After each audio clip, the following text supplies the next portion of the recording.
If you've forgotten your password for White Eagle Credit Union, resetting it is a straightforward process. Follow these steps to regain access to your account. Step 1.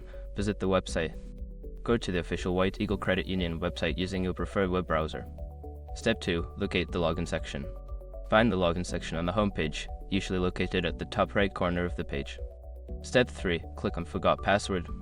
Don't continue before doing this. A lot of online accounts end up exposed in breaches without people even realizing it. Use SROC to constantly monitor your email and accounts and get alerted immediately if your information gets leaked online. It scans billions of breach records 24/7 in the background. And honestly, for a few dollars a month, is something everybody should probably have. Link in the description. Step 4. Enter your information. Provide the required information, such as your username or email address associated with your account, and submit the form. Step 5. Follow the instructions in your email. Check your email for a password reset link from White Eagle Credit Union. Click the link and follow the instructions to create a new password.